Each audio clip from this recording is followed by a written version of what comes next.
Hello दोस्त, नमस्ते, प्रणाम। अपन यूट्यूब पे स्वागत करते हैं। देखिए हम लोग चुटकुला नाच गीत लेकर आए हैं, बहुत धमाल मचाने वाला। अगर आप लोग के अच्छा लगेगा तो आप लोग शेयर करिए, कमेंट करिए, सपोर्ट जरूर करना, ज़्यादा ज़्यादा सपोर्ट करना, ज़्यादा ज़्यादा शेयर कर देना।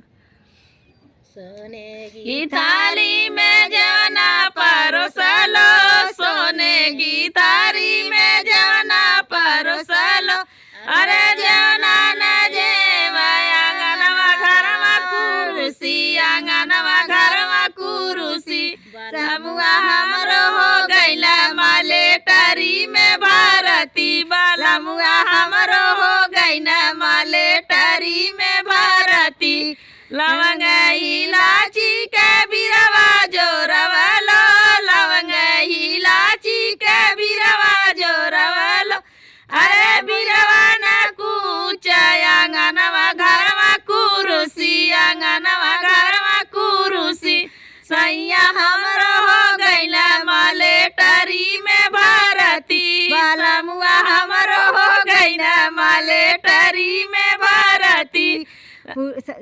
जजरे गेड़ुआ गंगा जल पानी, जजरे गेड़ुआ गंगा जल पानी, अरे पनिया न पिया आंगनवा घरवा कुरुसी, आंगनवा घरवा कुरुसी। सैया हमरो हो गइला मालेटरी में भारती, बालमुआ हमरो हो गइला मालेटरी में भारती। फूला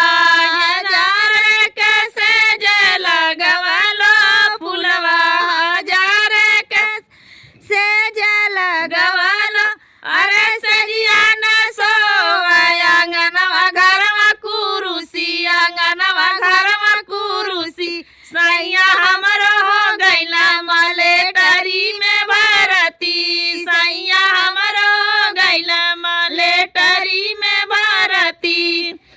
हेलो दोस्त, बहुत सुंदर गीत है।